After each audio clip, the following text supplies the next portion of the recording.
Hey, what is up, my fellow golf ball addicts? Welcome back, and we are now continuing on the rankings of the 100 golf balls I've tested. As always, if this is your first video you're seeing, or if you need a refresher, please look at the video in the description. In this video, it's only about 2-3 minutes long into it that I describe what I'm basing these rankings on, average swing speed, and what the categories are and how I came to this conclusion. So please check that out before you watch it. That way you know how I'm coming to these conclusions based on the rankings. So let's get right into this as we're continuing on. Let's get into 79. Number 79, Callaway Diablo Tour.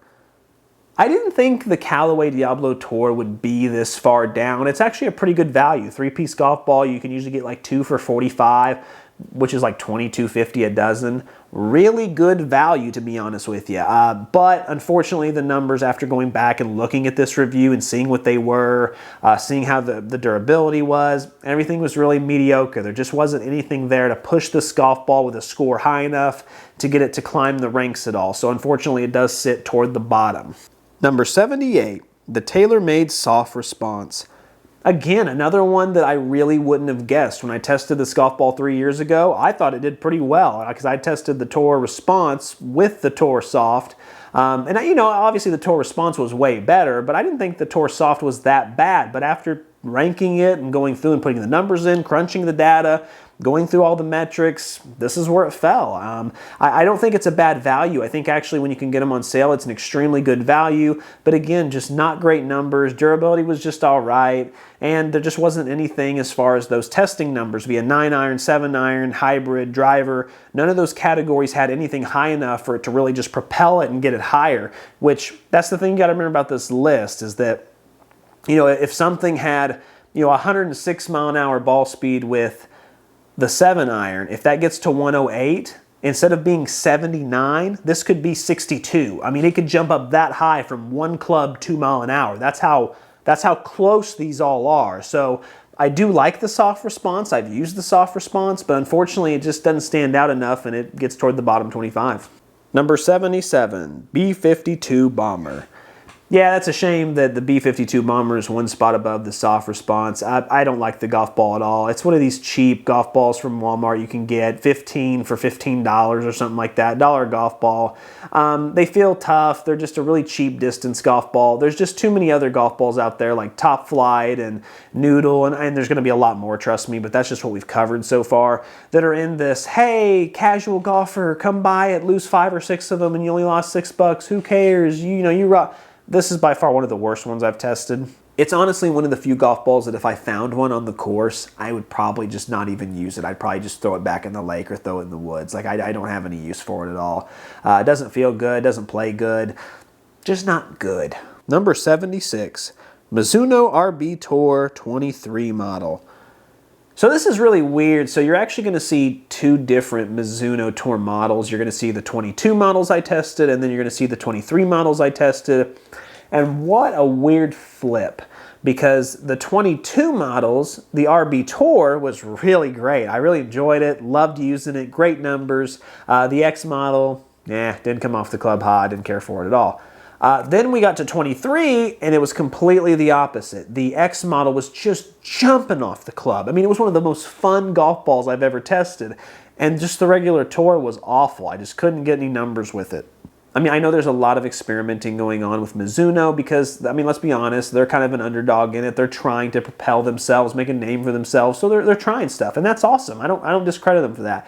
But the 23 regular Tour model was bad for some reason. It just didn't respond to my swing speed at all, and I'm even using Mizuno clubs with it. So it should have been, I mean, it was a match made in heaven, and it just didn't come through. Number 75, Bridgestone BXS. Another one of those Bridgestone Tour golf balls that maybe just not for my swing speed, not great numbers, really good durability. Value is just okay. I mean, it's in line with the other Tour golf balls. It's around almost 50 a dozen. It's somewhere in the mid to upper 40s. Just not great.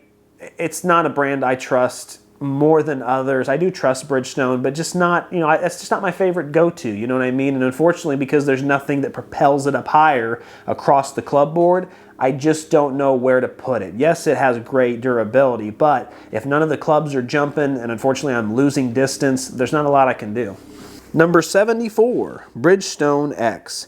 I mean, just take everything I just said about the last one and apply it here. It's the same thing. I mean, Bridgestone's really fallen into this category. Number 73, Union Green T-Bird. So the T-Bird model is actually the two-piece model offered by Union Green. Now the pin drop was actually, I believe, in the bottom 10. It was one of the worst I've ever tested. Just did not enjoy that one at all. But however, the two-piece distance golf ball offered by Union Green isn't that bad. I mean, the value is actually pretty decent. I was able to get some awesome distance with the driver off of it. It just didn't compress that well with the lower clubs like the 9-iron and the 7-iron because it is firm. It's very firm. It's very rockish. I don't know why all companies are doing that now, trying to make this Pro V1 clone where it's firm and it's hard and it's like it's a two-piece distance golf ball. We want it to be soft. I mean, of course we do. But the T-Bird also has a really cool design. I mean, with a name like T-Bird, I'm a big Leonard Skinner guy, so I instantly fell in love with it. I like how it's different. You know, it just looks different. The logo looks different. The T-Bird on the side looks different. I like the dimple pattern. It's cool. It's a cool golf ball, and it actually has some decent stats to it. So that's why it got a much higher spot than the pin drop did. Number 72, the Titleist Pro V1 2020. So when I tested the Pro V1, the 2020 model a few years ago, it didn't respond that well. And honestly, it's kind of one of the things that propelled this channel, you know, the idea of, yes, everyone says you should use a Pro V1, but if you're an average swinger, it might not work for you. And it didn't. The 2020 model didn't at all work for the average swing speed. It wasn't that great. It felt a little heavy. It didn't come off the club well. I didn't get a lot of spin with it. You know, I mean, there were other golf balls that were significantly better that I had tested. And so I wasn't really that impressed. But I also made the case that if I could swing an extra 5 to 10 mile an hour, it might actually make a huge difference. And the other thing is the durability. So the durability, although, you know, it was still good at being like an 8 out of 10, I expect a lot more from Titleist. They're usually a lot more tuned up. So that's another thing that just didn't get it higher than being in the 70s. Number 71, Callaway Super Soft. Yeah, I know, a lot of you are going to kill me for this one. Look, a lot of people really love the Callaway Super Soft. And I'll be honest with you, I don't hate it. I actually love them a lot. I love the matte look. They come in all kinds of cool colors. They feel really soft and squishy. You know, if you're into that kind of thing, they're actually pretty consistent. They're really forgiving. My problem is I think it's just a swing speed issue. I think I really overcompressed the golf ball when I was hitting them, which resulted in them just not going as far, not having as much spring off the club, not having as much spin off the club. And so the numbers overall were pretty mediocre, and so there just wasn't anything to hang my hat on. So the durability wasn't bad. It was actually pretty good, especially in some of those matte models I tested, but there wasn't anything performance-wise with the clubs that could get it higher than still being in the 70s. Number 70. Max Fly Tri-Fly. Yeah, another golf ball I wasn't really a big fan of. When I was going through my Max Fly phase, it's like I tested the Tour and I was like, oh yeah, pretty good. I tested Tour X, yeah, you know, pretty decent. And then, you know, the straight fly and I was like, oh, awesome, yeah. And then the soft fly and I was like, okay, yeah, that could work for solar swingers, yeah. And then I did the Tri-Fly and I was like, who's this for?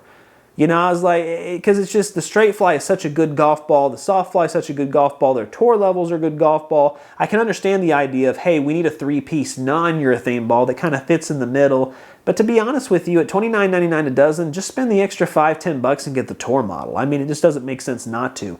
I understand the Tri-Fly is kind of trying to be that middle ground, but the numbers weren't that good. The feel was significantly worse than either side, whether it be the straight fly or the Tour models. And it just put it in a place where, honestly, I'm surprised it got this high because I haven't recommended it to anyone. All right, so we made it through 79 to 70. As always, keep watching to keep saving and keep learning. Until next time, as always, I really appreciate you being here. And next time, we'll be counting down 69 through 60.